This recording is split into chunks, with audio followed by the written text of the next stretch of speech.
Il y a quelque chose que Dieu veut que tu saches. Aujourd'hui, maintenant, pas demain, pas quand tu auras réglé ta vie, pas quand tu te seras amélioré. Maintenant, exactement là où tu es, exactement avec les blessures que tu portes, exactement avec les questions que tu n'oses pas poser à voix haute. Dieu veut que tu saches une vérité que le monde t'a cachée depuis le début. Tu t'es déjà senti différent, pas supérieur, pas arrogant, juste différent.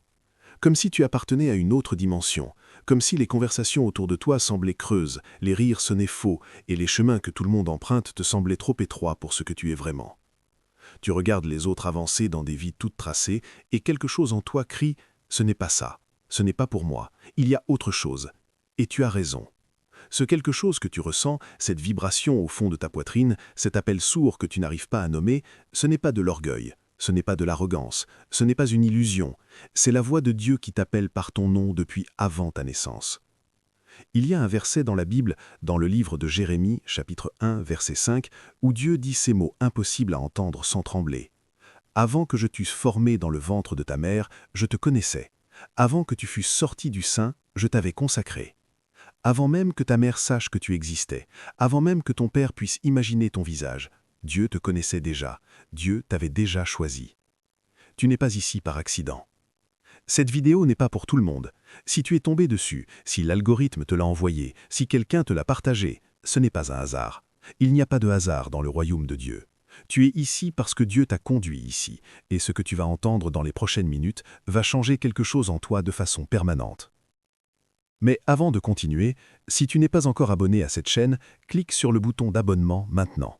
Parce que cet espace a été créé pour toi, pour ceux qui se sentent appelés, pour ceux qui savent qu'ils ne sont pas comme les autres, pour les élus qui ne savent pas encore qu'ils le sont. Abonne-toi. Ce n'est pas juste une chaîne, c'est une famille d'élus en train de s'éveiller. Maintenant, ferme les yeux une seconde, respire, et dis-moi dans les commentaires. Écris « Je suis prêt, prête » pour activer ce message dans ta vie. Parce que ce que tu vas recevoir ce soir, ce n'est pas de la théologie, c'est une révélation. Reste avec moi.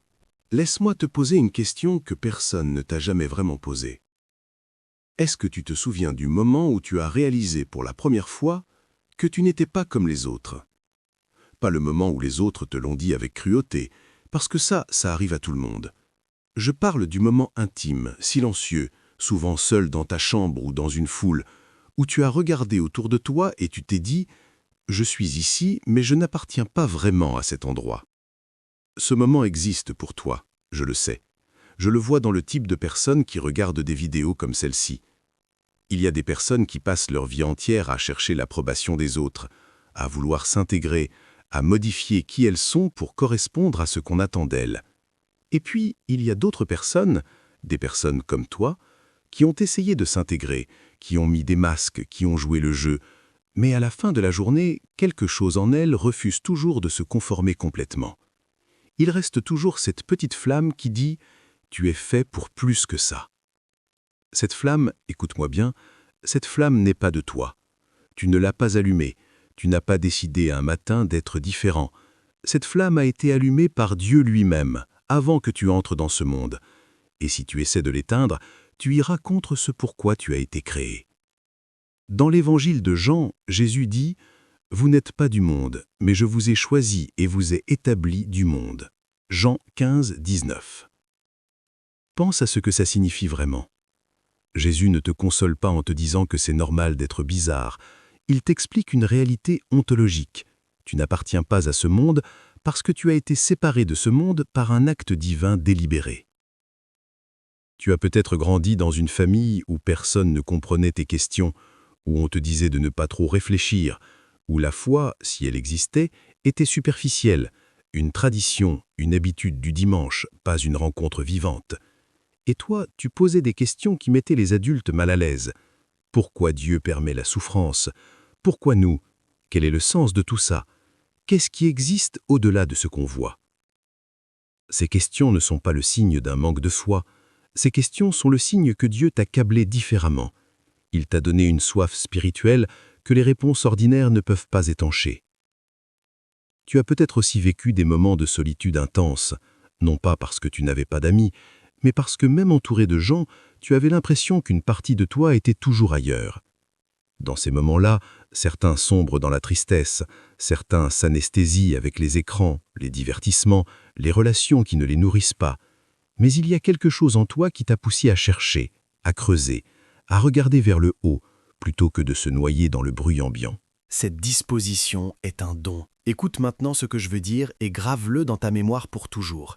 Le fait que tu te sentes différent n'est pas ton problème, c'est ta désignation. L'apôtre Paul dit dans Romains 8, 29, « Car ceux qu'il a connus d'avance, il les a aussi prédestinés à être conformes à l'image de son Fils. » Prédestinés. Avant l'existence du monde, Dieu regardait l'éternité et il voyait ton visage. Il voyait ta solitude, il voyait tes doutes, il voyait tes nuits sans sommeil, il voyait les moments où tu te demandais si tu comptais vraiment pour quelqu'un, et il a dit « celui-là, celle-là, je la veux, je la choisis. Elle sera à moi. » Tu n'es pas seul. Tu n'as jamais été seul. Ce sentiment d'être à part que tu as porté, parfois avec honte, parfois avec une certaine fierté solitaire, ce sentiment est la marque de l'élection divine. C'est Dieu qui t'a mis à l'écart, non pas pour te punir, mais pour te préparer. Pose-toi cette question maintenant. Dans toutes les épreuves de ta vie, dans toutes les traversées difficiles, n'y a-t-il pas eu quelque chose, une main invisible, une rencontre inattendue, un mot lu au bon moment, un rêve qui t'a réorienté, qui t'a empêché de te perdre complètement, quelque chose qui t'a ramené à toi-même? Ce n'est pas de la chance, c'est la fidélité de Dieu envers son élu. Écris « Je le vois » dans les commentaires si tu as déjà ressenti cette main invisible dans ta vie. Parce que ce que tu as vécu jusqu'ici n'était pas aléatoire. Chaque saison, chaque douleur, chaque joie inexplicable, chaque porte fermée qui t'a redirigé vers quelque chose de plus grand, tout cela faisait partie d'un plan. Et ce plan, c'est maintenant que tu vas commencer à le comprendre. Voici la vérité que le monde ne te dira jamais. Voici la vérité que même certaines églises n'osent pas prêcher parce qu'elle est trop puissante, trop absolue, trop déconcertante pour l'esprit humain. Avant que tu existes, Dieu avait déjà décidé de toi. Ce n'est pas une métaphore, ce n'est pas une belle façon de parler, c'est la doctrine biblique de l'élection, l'une des vérités les plus profondes et les moins comprises de l'Écriture sainte. Ouvre le livre d'Éphésiens chapitre 1 versets 4 et 5. En lui, Dieu nous a élus avant la fondation du monde pour que nous soyons saints et irrépréhensibles devant lui.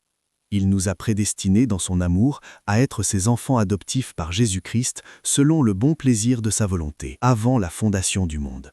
Réfléchis à cette phrase. Avant que la lumière existe, avant que les étoiles soient placées, avant que la terre soit formée, avant que l'ADN qui te compose soit même imaginé, Dieu te regardait dans l'éternité et il t'a choisi. Il ne t'a pas choisi parce que tu étais parfait, il ne t'a pas choisi parce que tu méritais quoi que ce soit. Écoute ce que Paul dit dans Romains 9, 11. « Avant que leur naissance, avant qu'ils aient fait quoi que ce soit de bien ou de mal, afin que le dessein électif de Dieu demeure, fondé non sur les œuvres, mais sur celui qui appelle. » Dieu t'a choisi avant que tu fasses quoi que ce soit, avant ta première bonne action, avant ta première prière, avant même que tu saches son nom. C'est le mystère de la grâce, et c'est ce que tu devrais briser et te reconstruire en même temps.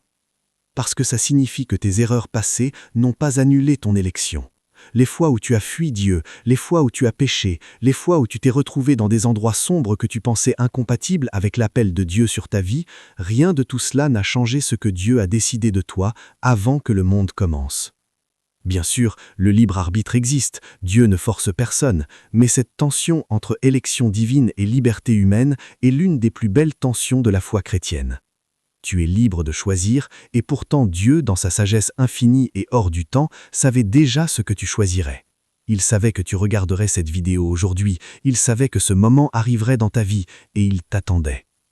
Je connais les projets que j'ai formés sur vous, dit l'Éternel, projets de paix et non de malheur, afin de vous donner un avenir et de l'espérance. Ce verset, tu l'as peut-être déjà entendu, peut-être même vu sur un mug ou un signet d'église, mais là, je veux que tu le reçoives différemment. Je veux que tu laisses tomber toute la familiarité que tu as avec ce verset et que tu l'entendes comme la première fois. Dieu dit qu'il a des projets. Pas une vague bienveillance, pas un espoir flou que ça se passe bien pour toi. Des projets, détaillés, précis, élaborés avant ta naissance. Des projets de paix. Ce mot en hébreu est shalom, qui ne signifie pas juste l'absence de conflit, mais une plénitude totale, une complétude, un alignement parfait de toutes les dimensions de ton être. Dieu veut ton shalom, il l'a planifié pour toi. Et il dit, afin de vous donner un avenir et de l'espérance. Un avenir, pas un retour au passé, pas une simple survie, un avenir, quelque chose de nouveau, de construit, d'intentionnel, qui va au-delà de tout ce que tu peux imaginer par tes propres forces. Mais voici ce que peu de gens comprennent. Ce plan de Dieu pour ta vie ne ressemble probablement pas à ce que tu imagines. Le plan de Dieu passe presque toujours par des chemins que l'intelligence humaine ne choisirait jamais. Il passe par le désert avant la terre promise.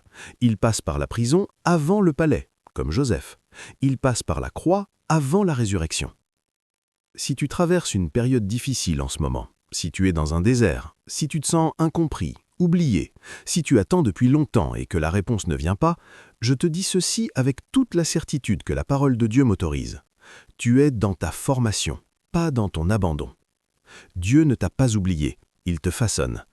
Tape « Je reçois » dans les commentaires pour accepter ce que Dieu a préparé pour toi avant la fondation du monde. Parce que ce que Dieu a décidé pour toi, aucune force humaine, aucun échec, aucune trahison, aucune maladie, aucune limite apparente ne peut l'annuler. Ce que Dieu a scellé pour toi avant l'éternité, l'ennemi ne peut pas le voler. Il peut retarder, il peut compliquer, il peut tromper, mais il ne peut pas voler ce que Dieu a décidé. Accroche-toi à cette vérité. Elle va être ton encre dans les prochaines minutes. Alors, pourquoi est-ce que tu résistes? Si tout ce qu'on vient de dire est vrai, si Dieu t'a vraiment choisi avant la fondation du monde, si son plan pour toi est de paix et d'espérance, si tu es réellement un élu, pourquoi est-ce que ta vie ne ressemble pas encore à ça? Pourquoi est-ce que tu te bats encore? Pourquoi est-ce que tu as encore des nuits où tu doutes de tout? C'est la question honnête, et elle mérite une réponse honnête. La première raison, c'est la peur. Pas la peur de l'échec, la peur de la grandeur. L'apôtre Paul parle de gens qui ont reçu l'esprit non de timidité mais de puissance. 2 Timothée 1,7.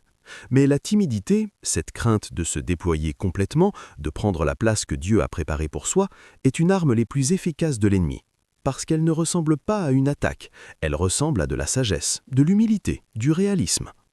Qui suis-je pour prétendre à quelque chose d'extraordinaire? Je ne suis pas assez qualifié. Je viens d'une famille ordinaire. J'ai trop de problèmes pour servir Dieu. Il y a des gens bien plus saints que moi. Tu reconnais ces voix? Ce ne sont pas les tiennes. Ce sont les voix de l'accusateur, celui que la Bible appelle le diable, qui signifie littéralement le calomniateur, celui qui accuse. Son travail, sa seule raison d'être, c'est de te persuader que tu n'es pas qui Dieu dit que tu es. Et il est très habile à ce jeu. Il n'est pas besoin de te faire abandonner la foi complètement.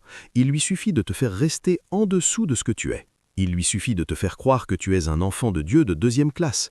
Il lui suffit de te laisser dans la salle d'attente de ta vie spirituelle pendant que les autres vivent leur destinée, pendant que la tienne s'accumule de la poussière. La deuxième raison pour laquelle tu résistes, c'est le poids du passé. Peut-être que tu as fait des choses dont tu as honte, peut-être que tu as blessé des gens, peut-être que tu t'es blessé toi-même, peut-être que tu as vécu des années loin de Dieu dans des endroits que tu n'aurais jamais imaginé habiter. Et tu as du mal à croire que quelqu'un qui a traversé ce que tu as traversé, qui a fait ce que tu as fait, puisse encore être appelé, encore être choisi, encore être utilisé.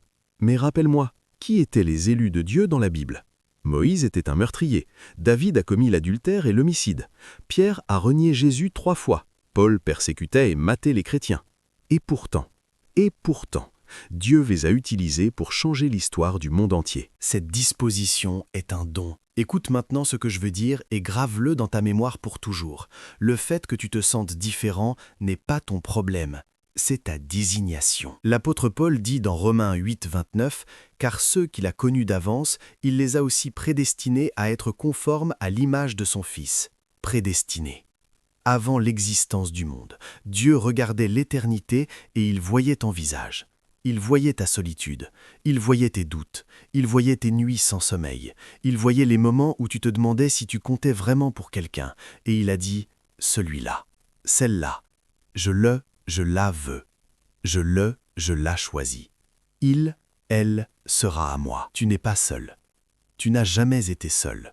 Ce sentiment d'être à part que tu as porté, parfois avec honte, parfois avec une certaine fierté solitaire, ce sentiment est la marque de l'élection divine. C'est Dieu qui t'a mis à l'écart, non pas pour te punir, mais pour te préparer. Pose-toi cette question maintenant. Dans toutes les épreuves de ta vie, dans toutes les traversées difficiles, n'y a-t-il pas eu quelque chose, une main invisible, une rencontre inattendue, un mot lu au bon moment, un rêve qui t'a réorienté, qui t'a empêché de te perdre complètement, quelque chose qui t'a ramené à toi-même? Ce n'est pas de la chance, c'est la fidélité de Dieu envers son élu. Écris « Je le vois » dans les commentaires si tu as déjà ressenti cette main invisible dans ta vie. Parce que ce que tu as vécu jusqu'ici n'était pas aléatoire. Chaque saison, chaque douleur, chaque joie inexplicable, chaque porte fermée qui t'a redirigé vers quelque chose de plus grand, tout cela faisait partie d'un plan. Et ce plan, c'est maintenant que tu vas commencer à le comprendre. Voici la vérité que le monde ne te dira jamais. Voici la vérité que même certaines églises n'osent pas prêcher parce qu'elle est trop puissante, trop absolue, trop déconcertante pour l'esprit humain. Avant que tu existes, Dieu avait déjà décidé de toi. Ce n'est pas une métaphore, ce n'est pas une belle façon de parler, c'est la doctrine biblique de l'élection, l'une des vérités les plus profondes et les moins comprises de l'Écriture sainte. Ouvre le livre d'Éphésiens chapitre 1 versets 4 et 5. En lui, Dieu nous a élus avant la fondation du monde pour que nous soyons saints et irrépréhensibles devant lui. Il nous a prédestinés dans son amour à être ses enfants adoptifs par Jésus-Christ selon le bon plaisir de sa volonté, avant la fondation du monde. Réfléchis à cette phrase. Avant que la lumière existe, avant que les étoiles soient placées, avant que la terre soit formée, avant que l'ADN qui te compose soit même imaginé, Dieu te regardait dans l'éternité et il t'a choisi. Il ne t'a pas choisi parce que tu étais parfait, il ne t'a pas choisi parce que tu méritais quoi que ce soit. Écoute ce que Paul dit dans Romains 9, 11. Avant que leur naissance, avant qu'ils aient fait quoi que ce soit de bien ou de mal, afin que le dessein électif de Dieu demeure, fondé non sur les œuvres, mais sur celui qui appelle. Dieu t'a choisi avant que tu fasses quoi que ce soit, avant ta première bonne action, avant ta première prière, avant même que tu saches son nom. C'est le mystère de la grâce, et c'est ce que tu devrais briser et te reconstruire en même temps. Parce que ça signifie que tes erreurs passées n'ont pas annulé ton élection. Les fois où tu as fui Dieu, les fois où tu as péché, les fois où tu t'es retrouvé dans des endroits sombres que tu pensais incompatibles avec l'appel de Dieu sur ta vie, rien de tout cela n'a changé ce que Dieu a décidé de toi avant que le monde commence. Bien sûr, le libre arbitre existe, Dieu ne force personne, mais cette tension entre élection divine et liberté humaine est l'une des plus belles tensions de la foi chrétienne. Tu es libre de choisir, et pourtant Dieu, dans sa sagesse infinie et hors du temps, savait déjà ce que tu choisirais. Il savait que tu regarderais cette vidéo aujourd'hui, il savait que ce moment arriverait dans ta vie, et il t'attendait. Je connais les projets que j'ai formés sur vous, dit l'Éternel, projets de paix et non de malheur, afin de vous donner un avenir et de l'espérance. Ce verset, tu l'as peut-être déjà entendu, peut-être même vu sur un mug ou un signet d'église, mais là, je veux que tu le reçoives différemment. Je veux que tu laisses tomber toute la familiarité que tu as avec ce verset et que tu l'entendes comme la première fois. Dieu dit qu'il a des projets. Pas une vague bienveillance, pas un espoir flou que ça se passe bien pour toi. Des projets, détaillés, précis, élaborés avant ta naissance. Des projets de paix.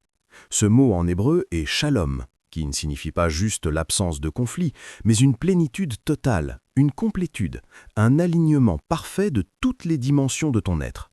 Dieu veut ton shalom, il l'a planifié pour toi. Et il dit, afin de vous donner un avenir et de l'espérance. Un avenir, pas un retour au passé, pas une simple survie, un avenir, quelque chose de nouveau, de construit, d'intentionnel, qui va au-delà de tout ce que tu peux imaginer par tes propres forces. Mais voici ce que peu de gens comprennent. Ce plan de Dieu pour ta vie ne ressemble probablement pas à ce que tu imagines. Le plan de Dieu passe presque toujours par des chemins que l'intelligence humaine ne choisirait jamais. Il passe par le désert avant la terre promise. Il passe par la prison avant le palais, comme Joseph. Il passe par la croix avant la résurrection. Si tu traverses une période difficile en ce moment, si tu es dans un désert, si tu te sens incompris, oublié, si tu attends depuis longtemps et que la réponse ne vient pas, je te dis ceci avec toute la certitude que la parole de Dieu m'autorise. Tu es dans ta formation, pas dans ton abandon. Dieu ne t'a pas oublié, il te façonne. Tape « Je reçois » dans les commentaires pour accepter ce que Dieu a préparé pour toi avant la fondation du monde. Parce que ce que Dieu a décidé pour toi, aucune force humaine, aucun échec, aucune trahison, aucune maladie, aucune limite apparente ne peut l'annuler. Ce que Dieu a scellé pour toi avant l'éternité, l'ennemi ne peut pas le voler. Il peut retarder, il peut compliquer, il peut tromper, mais il ne peut pas voler ce que Dieu a décidé. Accroche-toi à cette vérité. Elle va être ton encre dans les prochaines minutes. Alors, pourquoi est-ce que tu résistes? Si tout ce qu'on vient de dire est vrai, si Dieu t'a vraiment choisi avant la fondation du monde, si son plan pour toi est de paix et d'espérance, si tu es réellement un élu, pourquoi est-ce que ta vie ne ressemble pas encore à ça? Pourquoi est-ce que tu te bats encore? Pourquoi est-ce que tu as encore des nuits où tu doutes de tout? C'est la question honnête, et elle mérite une réponse honnête. La première raison, c'est la peur. Pas la peur de l'échec, la peur de la grandeur. L'apôtre Paul parle de gens qui ont reçu l'esprit non de timidité mais de puissance. 2 Timothée 1,7. Mais la timidité, cette crainte de se déployer complètement, de prendre la place que Dieu a préparée pour soi, est une arme les plus efficaces de l'ennemi. Parce qu'elle ne ressemble pas à une attaque, elle ressemble à de la sagesse, de l'humilité, du réalisme. Qui suis-je pour prétendre à quelque chose d'extraordinaire? Je ne suis pas assez qualifié. Je viens d'une famille ordinaire. J'ai trop de problèmes pour servir Dieu. Il y a des gens bien plus saints que moi. Tu reconnais ces voix? Ce ne sont pas les tiennes. Ce sont les voix de l'accusateur, celui que la Bible appelle le diable, qui signifie littéralement le calomniateur, celui qui accuse. Son travail, sa seule raison d'être, c'est de te persuader que tu n'es pas qui Dieu dit que tu es. Et il est très habile à ce jeu. Il n'est pas besoin de te faire abandonner la foi complètement. Il lui suffit de te faire rester en dessous de ce que tu es. Il lui suffit de te faire croire que tu es un enfant de Dieu de 2e classe. Il lui suffit de te laisser dans la salle d'attente de ta vie spirituelle pendant que les autres vivent leur destinée, pendant que la tienne s'accumule de la poussière.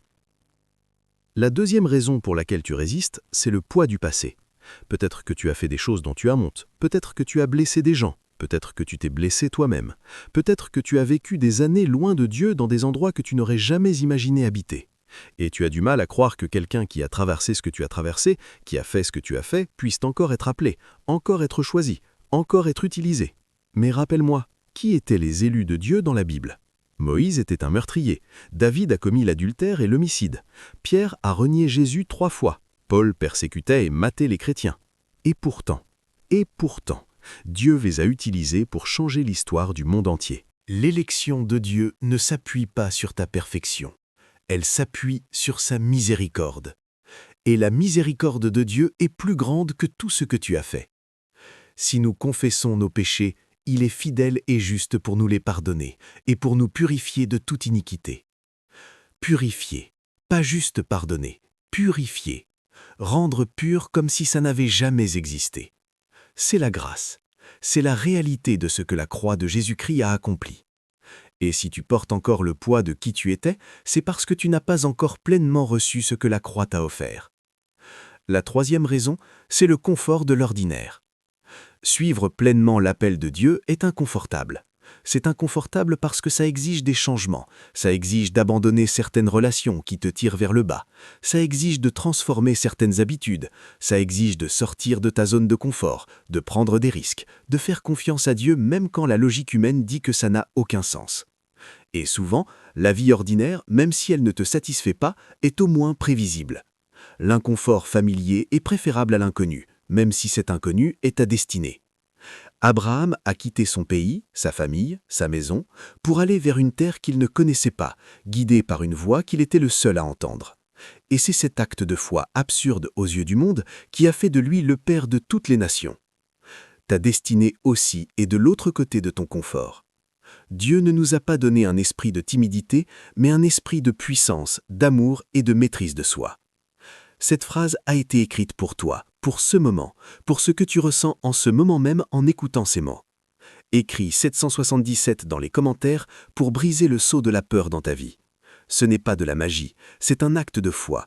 C'est toi qui dis à Dieu et à toi-même « Je refuse de rester là où je suis, je choisis d'avancer ». Comment sais-tu que Dieu t'appelle vraiment? Comment distingues-tu la voix de Dieu du simple désir humain? Comment sais-tu que tu n'es pas en train de te raconter une belle histoire pour te sentir spécial? Ce sont des questions légitimes, et je vais y répondre maintenant avec ce que la Bible enseigne. Parce que Dieu ne parle pas de façon ésotérique. Il ne communique pas dans des codes secrets réservés à quelques élus mystérieux. Il parle, clairement, de multiples façons, à tous ceux qui ont des oreilles pour entendre. Le premier signe. La faim persistante. Si tu regardes cette vidéo, c'est parce que tu as faim. Faim d'autre chose. Faim d'une profondeur spirituelle que les services ordinaires, les réseaux sociaux, les succès mondains ne peuvent pas satisfaire. Cette faim est un signal de Dieu. Jésus dit dans les Béatitudes « Bienheureux ceux qui ont faim et soif de la justice, car ils seront rassasiés. » Matthieu 5, 6. La faim spirituelle n'est pas une malédiction, c'est une béatitude. C'est le signe que tu es aligné avec quelque chose de réel. Les personnes qui n'ont aucune faim spirituelle ne ressentent aucun manque, parce qu'elles sont gavées du monde. Mais toi, ta faim te dit que tu as été créé pour quelque chose que le monde ne peut pas te donner. Le deuxième signe, les portes qui se ferment. Tu as peut-être vécu des échecs qui t'ont semblé injustes, des opportunités qui se sont évaporées, des relations qui se sont brisées, des plans qui ont échoué malgré tous tes efforts. Et tu t'es demandé pourquoi Dieu permettait cela. Il y a un principe dans la Bible. Ce que Dieu ne donne pas, il le protège. Quand une porte se ferme, c'est souvent parce que ce qui était derrière cette porte t'aurait détruit ou t'aurait simplement éloigné de ta destinée. Joseph aurait pu rester le fils chéri de Jacob. Il aurait pu passer sa vie dans le confort de la maison familiale. Mais les portes de cette vie se sont brisées violemment. Il a été vendu par ses frères, jeté en prison, oublié des années. Et pourtant, chaque porte fermée le rapprochait du palais. Regarde les portes fermées dans ta vie avec des yeux nouveaux. Elles ne sont peut-être pas tes défaites, elles sont peut-être ta redirection. Le troisième signe, les personnes stratégiques. Il y a dans ta vie, maintenant ou dans le passé, des personnes que tu ne peux pas expliquer. Des personnes qui sont arrivées au moment exact où tu en avais besoin, qui ont dit les mots exacts qu'il te fallait entendre, qui ont ouvert une porte que tu n'aurais jamais pu ouvrir seul. Ce ne sont pas des coïncidences. La Bible dit que Dieu envoie des anges, et parfois ces anges sont des êtres humains ordinaires, porteurs d'un message extraordinaire. N'oubliez pas l'hospitalité, car en la pratiquant, quelques-uns ont logé des anges sans le savoir. Hébreux 13, 2. Qui dans ta vie a été ton ange sans le savoir ? Cette personne qui t'a tendu la main quand tu étais au fond, ce pasteur, cet ami, cet inconnu qui a dit quelque chose qui a changé ta trajectoire. Ce sont les signes de Dieu. Le quatrième signe, les rêves et les visions. L'Écriture est claire. Il arrivera dans les derniers jours, dit Dieu, que je répandrai de mon esprit sur toute chair. Vos fils et vos filles prophétiseront, vos jeunes gens auront des visions, et vos vieillards auront des songes. Actes 2, 17. As-tu eu des rêves qui t'ont semblé trop réels pour être ordinaires ? Des songes récurrents, des images qui t'ont visité dans la nuit et qui t'ont laissé avec un sentiment que tu n'arrives pas à nommer? Ne les écarte pas. Dieu parle dans les songes. Il l'a fait à Salomon, à Daniel, à Joseph de Jacob, à Joseph, père de Jésus. Il peut le faire avec toi aussi. Le cinquième signe, la paix inexplicable. Il y a des décisions dans ta vie que tu sais être justes, non pas parce que la logique les soutient, mais parce qu'une paix profonde les accompagne. Et il y a des décisions que tu sais être mauvaises, même si elles semblent avantageuses, parce qu'une agitation intérieure te met mal à l'aise. Cette paix et cette agitation sont la boussole de l'Esprit Saint. Et la paix de Dieu, qui surpasse toute intelligence, gardera vos cœurs et vos pensées en Jésus-Christ. Philippiens 4, 7. La paix de Dieu n'est pas la paix de la résignation, c'est la paix de la certitude, même au milieu de la tempête. Maintenant, je veux que tu fasses quelque chose. Dans les commentaires, écris « Dieu me parle » et en dessous, partage un des signes que tu viens de reconnaître dans ta vie. Une porte fermée, un rêve, une personne stratégique. Partage-le, parce que nommer ce que Dieu fait dans notre vie, c'est déjà le proclamer. Et la proclamation active quelque chose dans le spirituel. Nous sommes arrivés au moment le plus important de cette vidéo. Jusqu'ici, tu as entendu des vérités, tu as peut-être été touché, tu as peut-être ressenti quelque chose bouger dans ta poitrine. Mais l'entendre n'est pas suffisant. Parce que la révélation qui ne produit pas de décision ne produit que de l'émotion temporaire. Jésus, à la fin du sermon sur la montagne, probablement l'enseignement le plus dense et le plus révolutionnaire qu'il ait jamais donné, termine avec une parabole que tout le monde connaît, mais que peu vivent vraiment. Il parle de deux hommes, l'un qui a entendu ses paroles et a bâti sa maison sur le roc, l'autre qui a entendu ses paroles et a bâti sa maison sur le sable. La différence entre les deux n'est pas l'information reçue. Les deux ont entendu. La différence, c'est ce qu'ils ont fait avec ce qu'ils ont entendu. Tu es l'un de ces deux hommes.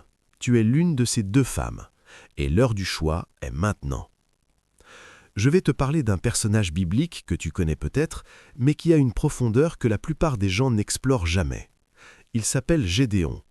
Il apparaît dans le livre des Juges, au chapitre 6. Et son histoire est celle de quelqu'un qui ressemble à toi. Quand l'ange de l'Éternel apparaît à Gédéon, ce dernier n'est pas en train de prier dans un temple, il n'est pas en train de prêcher, il est caché dans un tressoir à vin à battre du blé en secret parce qu'il a peur des Madianites, les ennemis d'Israël qui pillent tout. Et l'ange dit quelque chose d'absolument stupéfiant compte tenu du contexte. Il dit « L'Éternel est avec toi, vaillant guerrier ». Vaillant guerrier, à quelqu'un qui se cache dans un trou. Et Gédéon, honnêtement, avec une franchise que j'admire, répond « Si l'Éternel est avec nous, pourquoi tout cela nous arrive-t-il? Où sont tous ces miracles dont nos pères nous ont parlé ?» Il pose les vraies questions, les questions difficiles, celles que tu poses toi aussi parfois. Et Dieu ne répond pas à la question théologique, il ne donne pas une conférence sur la souveraineté divine. Il dit simplement « Va avec cette force qui est en toi et tu sauveras Israël. » La force qui est en toi, pas la force que tu auras quand tu seras prêt, pas la force que tu développeras après quelques années de formation spirituelle, la force qui est déjà en toi, maintenant. Tu attends peut-être d'être prêt pour répondre à l'appel de Dieu. Tu attends peut-être d'avoir résolu tous tes problèmes, d'avoir consolidé ta foi, d'avoir vécu une expérience spectaculaire, d'avoir entendu Dieu parler dans une vision éblouissante. Mais Dieu dit « Va avec ce que tu as déjà ». Le déclic dans la vie de Gédéon n'était pas une transformation instantanée en héros, c'était une décision. La décision d'obéir malgré le doute, d'avancer malgré la peur, de croire la parole de Dieu plutôt que les circonstances qui disaient le contraire. Cette décision a sauvé une nation.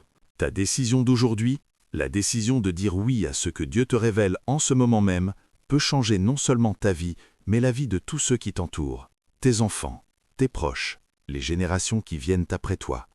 Parce que l'élection n'est jamais seulement personnelle. Dieu ne choisit pas des gens pour qu'ils profitent seuls de leur élection. Il les choisit pour qu'ils deviennent des canaux de bénédiction pour d'autres. Je vous bénirai et vous serez une bénédiction. Genèse 12, verset 2. C'est ce qu'il dit à Abraham et c'est ce qu'il te dit à toi. Le déclic, c'est maintenant. C'est ce moment. C'est la décision de ne plus vivre en dessous de qui tu es. De ne plus laisser la peur, le passé, le regard des autres, les voix accusatrices définir ton identité. De te lever et de dire « Je suis qui Dieu dit que je suis, et je vais marcher là où Dieu dit que je dois marcher. » Tape « Je dis oui » dans les commentaires si tu prends cette décision maintenant. Pas plus tard, maintenant. Parce que l'obéissance différée est une forme d'obéissance incomplète. Et Dieu mérite ton oui complet, immédiat, sans condition. Avant d'aller plus loin, nous allons faire quelque chose ensemble.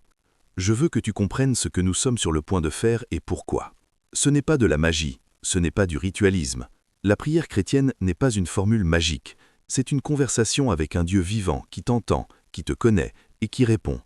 Mais il y a une puissance particulière dans la prière communautaire.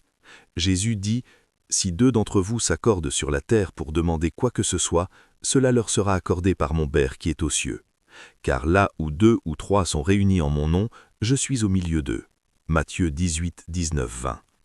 En ce moment, des milliers de personnes regardent cette vidéo. Des milliers de personnes qui se sentent choisies, mais qui doutent encore. Des milliers de personnes qui portent un appel, mais qui ne savent pas encore comment le vivre.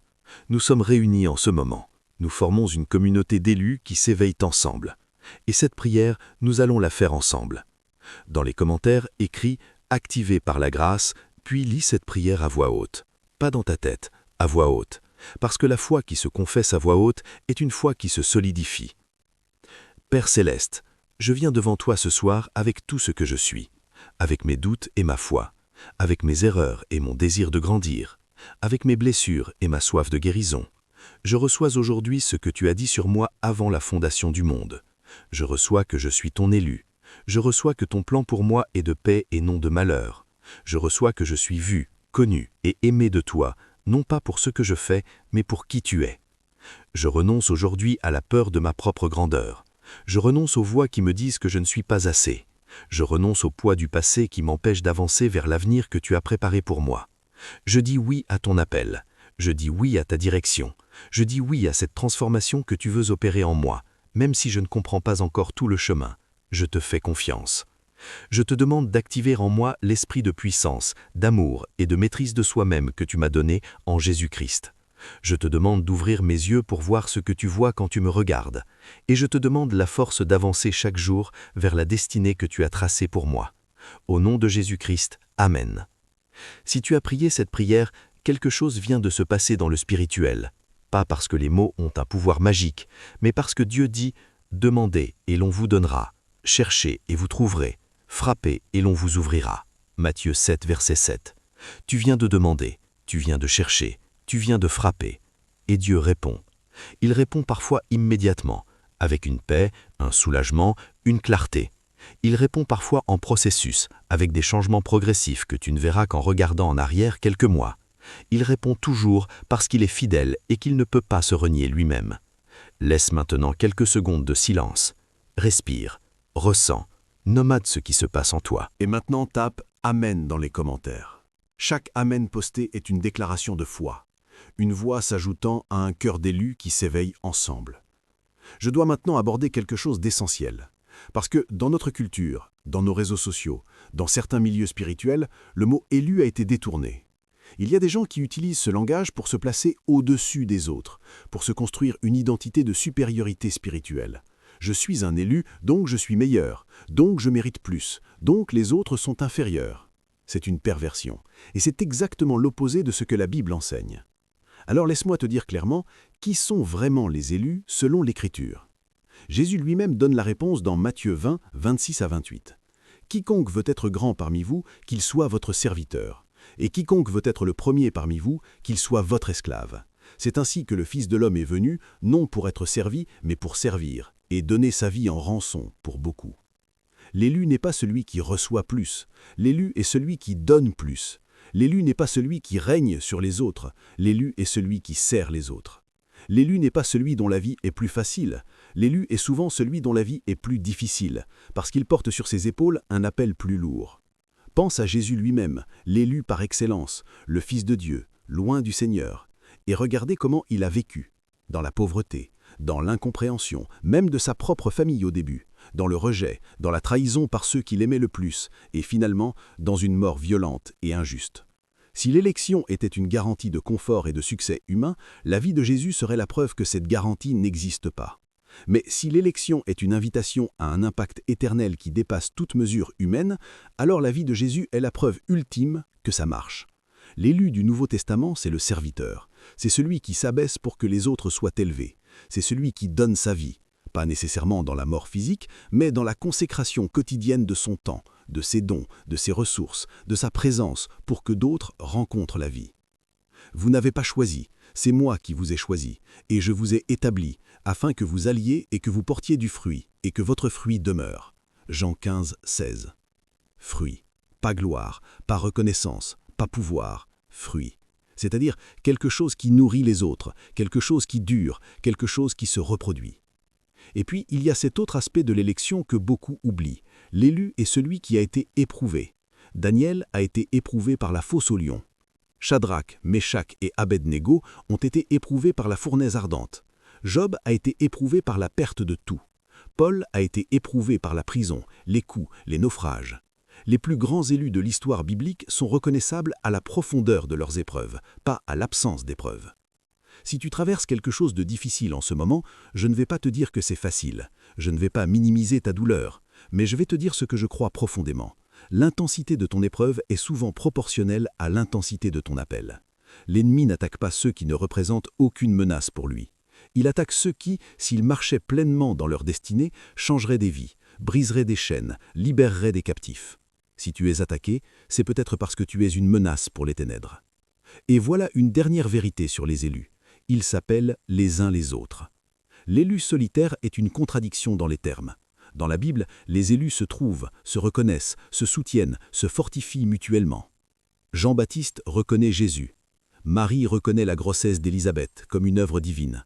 Paul et Barnabas s'associent pour changer le monde méditerranéen. Le corps de Christ, l'Église, est une communauté d'élus qui s'appellent mutuellement à la grandeur. Tapez « Je reconnais mon frère ou ma sœur » dans les commentaires si vous voulez appartenir à cette communauté, si vous voulez ne plus marcher seul, si vous voulez être entouré de personnes qui vous tirent vers le haut plutôt que vers le bas. Nous approchons de la fin de ce message, et avant de te laisser, je veux parler de quelque chose de très concret, ta mission. L'élection n'est pas une destination. C'est un départ. Tu n'es pas élu pour rester assis à contempler ton élection, tu es élu pour accomplir quelque chose. Et cette section est dédiée à t'aider à commencer à voir ce que c'est. La première chose à comprendre, c'est que ta mission est unique. Personne d'autre dans toute l'histoire de l'humanité ne peut faire ce que tu es fait pour faire. Pas avec ta combinaison exacte d'expérience, de douleur, de dons, de personnalité, de connexion. Dieu ne fait pas les mêmes moules 2 fois. Ce que tu portes est irremplaçable. Si tu ne l'accomplis pas, ce morceau de la mosaïque divine restera vide. Nous sommes son ouvrage, ayant été créés en Jésus-Christ pour de bonnes œuvres que Dieu a préparées d'avance, afin que nous les pratiquions. Préparées d'avance. Encore cette idée de prédestination.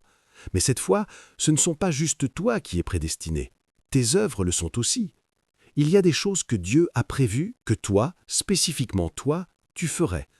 Des conversations que tu aurais, des vies que tu toucherais, des livres que tu écrirais, des enfants que tu élèverais, des personnes que tu guérirais, des communautés que tu transformerais. Alors, comment trouver ta mission? Première clé, regarde ce qui te brise le cœur.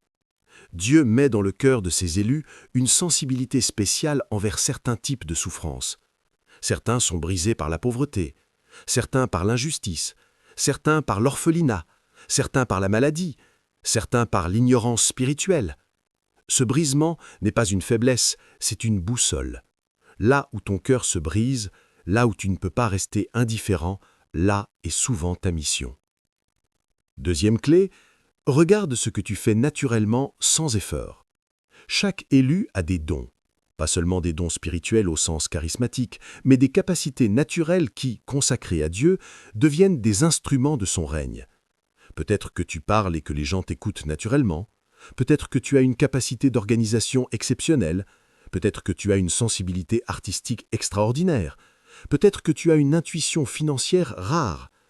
Ces dons ne sont pas là par accident, ils sont là pour servir quelque chose de plus grand que toi. Troisième clé, regarde tes blessures guéries. L'un des principes les plus puissants du royaume de Dieu, c'est que Dieu ne gaspille jamais une douleur. Il prend ce qui t'a brisé et il en fait l'instrument de ta mission. Si tu as souffert de dépression, ta guérison te qualifie pour parler à ceux qui souffrent encore. Si tu as traversé la rupture d'une famille, ta restauration te qualifie pour accompagner d'autres familles en crise. Il nous console dans toutes nos afflictions, afin que par la consolation dont nous sommes l'objet de la part de Dieu, nous puissions consoler ceux qui sont dans quelque affliction. Quatrième clé, commence là où tu es. La mission ne commence pas quand tu auras atteint un certain niveau, elle commence maintenant, là où tu es, avec ce que tu as. La fidélité dans les petites choses ouvre les portes des grandes. Bien, serviteur bon et fidèle, tu as été fidèle en peu de choses, je t'en confierai beaucoup. Commence petit. Commence maintenant. Le reste viendra. Et enfin, ne cours pas seul. La mission est trop grande pour une seule personne. Jésus n'a opéré seul. Il avait les 12, il avait les 72, il avait les femmes qui le suivaient et le soutenaient. Il avait le cercle intime de Pierre, Jacques et Jean. La mission de Dieu est toujours une mission de communauté. Trouve ta tribu. Trouve des personnes qui partagent ta faim, ta vision, ton appel. Construisez ensemble. Dans les commentaires, partage en un mot ou une phrase quelle est la mission que tu commences à voir pour ta vie. Écris-la, parce que nommer sa mission, c'est déjà commencer à la vivre. Nous voici à la fin de ce message.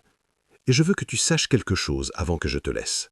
Ce que tu as vécu dans cette vidéo, ce mouvement dans ta poitrine, cette clarté qui a commencé à se former, ces larmes peut-être, cette paix peut-être, cette détermination nouvelle peut-être, ne vient pas de moi.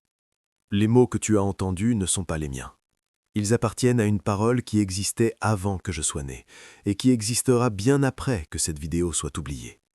Ce que tu as reçu vient de Dieu, directement de lui, et c'est pourquoi tu ne peux pas le laisser partir comme si c'était une simple émotion passagère. La révélation qui ne change pas ton comportement n'a pas vraiment pénétré ton cœur. Elle a seulement effleuré ta surface, et tu mérites mieux que ça. Ton appel mérite mieux que ça. Alors laisse-moi te donner maintenant les 3 choses concrètes que tu peux faire dès aujourd'hui pour ne pas laisser ce feu s'éteindre. Première chose, Reviens à la parole de Dieu chaque matin. Pas pour cocher une case religieuse, pas par obligation, mais parce que tu viens de découvrir que cette parole te parle, qu'elle te connaît, qu'elle contient des vérités sur toi-même que tu n'as pas encore tout exploré. Commence par le livre d'Éphésiens, si tu ne sais pas par où commencer. Lis-le lentement, un verset à la fois. Demande à Dieu de te réveiller qui tu es à travers ce qu'il dit. Votre parole est une lampe à mes pieds et une lumière sur mon sentier. Psaume 119, verset 105. Dans les jours difficiles qui viennent, et ils viendront, parce que la vie chrétienne n'est pas une vie sans tempête, c'est la parole qui sera ton encre. Pas les émotions d'une vidéo, pas le souvenir d'une belle phrase. La parole vivante de Dieu, ancrée dans ton cœur, qui te rappellera chaque matin qui tu es et ce pourquoi tu es ici. Deuxième chose, cherche une communauté. Je l'ai déjà dit, mais je veux insister. L'isolement spirituel est l'une des tactiques favorites de l'ennemi. Il te dit « Tu n'as pas besoin des autres, tu es différent, les autres ne te comprendraient pas de toute façon ». Et pendant que tu écoutes cette voix, tu te retrouves seul, vulnérable, sans les bras fraternels qui pourraient te relever quand tu tombes. Trouve une église, pas une religion, une communauté vivante où la parole de Dieu est prêchée avec honnêteté, où les gens se soutiennent mutuellement, où tu peux grandir. Si tu n'en as pas encore trouvé, commence par cette communauté en ligne. Engage-toi dans les commentaires, réponds aux autres, crée des connexions. L'Église n'est pas un bâtiment, c'est un peuple. Ne nous abstenons pas de nous réunir, comme c'est la coutume de quelques-uns, mais encourageons-nous mutuellement, et cela d'autant plus que vous voyez s'approcher le jour. Hébreux 10, 25. Troisième chose, agis dès aujourd'hui sur ce que tu as reçu. La foi sans les œuvres est morte, dit Jacques. Ce n'est pas une invitation au légalisme, c'est un rappel que la foi authentique produit toujours quelque chose. Elle se manifeste, elle transforme, elle agit. Qu'est-ce que tu as reçu aujourd'hui qui nécessite une action? Est-ce que tu dois appeler quelqu'un que tu as blessé et lui demander pardon? Est-ce que tu dois commencer à prier régulièrement, quelque chose que tu repoussais depuis des mois? Est-ce que tu dois t'engager dans un service, une cause, une mission que tu as ignorée parce que tu pensais ne pas être prêt? Est-ce que tu dois simplement t'agenouiller ce soir et dire à Dieu « Me voici, utilise-moi ». Quelle que soit cette action, fais-la aujourd'hui, pas demain, aujourd'hui. Maintenant, voici ce que je veux que tu fasses dans les commentaires, et je veux que tu le fasses avec intention, pas mécaniquement. Tape « Sceau brisé » dans les commentaires, pour proclamer que toute chaîne qui t'empêchait de marcher dans ta destinée est brisée ce soir, que toute voix accusatrice est réduite au silence, que toute peur de ta propre grandeur est remplacée par la confiance en celui qui t'a créé. Et tape « Envoyer ». Parce que tu ne regardes plus cette vidéo comme spectateur, tu en sors comme quelqu'un qui a reçu un mandat, un appel, une direction. Sceau brisé, envoyé. Écris ces deux mots, parce que la proclamation vient avant la manifestation. La foi parle avant que les yeux voient. Je veux terminer avec une dernière vérité, la plus importante de toutes. Tout ce que nous avons dit aujourd'hui sur l'élection, la destinée, la mission, l'appel, tout cela repose sur une fondation, une seule. Et cette fondation s'appelle Jésus-Christ. Sans lui, l'élection n'existe pas. Sans lui, la destinée est une illusion. Sans lui, la mission est un projet humain comme un autre. C'est parce que Jésus-Christ est mort et ressuscité que tu as accès à tout ce que Dieu a préparé pour toi. C'est parce qu'il a payé le prix que tu ne pouvais pas payer que le chemin vers ta destinée est ouvert. Car Dieu a tant aimé le monde qu'il a donné son Fils unique, afin que quiconque croit en lui ne périsse point, mais qu'il ait la vie éternelle. Si tu n'as jamais fait la décision de ta vie de suivre Jésus-Christ, si tu n'as jamais dit oui à son appel de façon personnelle, délibérée, consciente, c'est le moment. Pas parce que je t'y oblige, pas parce que tu dois rejoindre une religion, mais parce que derrière tout ce que nous avons dit aujourd'hui, il y a une personne, un Dieu qui s'est fait homme, qui a marché sur cette terre, qui a aimé jusqu'à la mort et qui est vivant aujourd'hui. Et il t'attend. Prie avec moi une dernière fois, et cette fois, prie avec tout ton cœur. Seigneur Jésus, je crois que tu es le Fils de Dieu. Je crois que tu es mort pour mes péchés et que tu es ressuscité le 3e jour. J'ouvre ma vie ce soir. Entre en moi. Prends la première place. Sois mon Seigneur et mon Sauveur. Je reçois le pardon que tu m'offres. Je reçois l'Esprit Saint que tu m'as promis. Je reçois l'identité que tu me donnes, non plus condamné, non plus seul, non plus perdu, mais enfant de Dieu, élu, appelé, envoyé. À partir d'aujourd'hui, je marche avec toi, pas parce que je suis parfait, mais parce que tu l'es, et parce que ta grâce est suffisante pour tout ce que je suis et tout ce que je ne suis pas encore. Amen. Si tu as prié cette prière pour la première fois, dis-le dans les commentaires. Écris simplement « Nouveau » ou « Nouvelle en Christ », parce que les anges du ciel se réjouissent en ce moment, et cette communauté aussi. Pour ceux qui reviennent à Jésus après une longue absence, bienvenue. Le Père court à la rencontre du Fils prodigue avant même qu'il ait fini sa phrase. Dieu court vers toi ce soir. Abonne-toi si ce n'est pas encore fait. Partage cette vidéo avec quelqu'un qui en a besoin. Tu ne sais pas qui dans ta liste de contacts est en train de traverser exactement ce que tu traversais avant de regarder cette vidéo. Un partage peut changer une vie. Et je te donne rendez-vous dans la prochaine vidéo, où nous allons parler des étapes concrètes pour activer ta destinée, semaine après semaine. Tu es vu, tu es connu, tu es choisi. Marche dans ta lumière. Que la grâce de notre Seigneur Jésus-Christ, l'amour de Dieu et la communion du Saint-Esprit soient avec vous tous. Amen.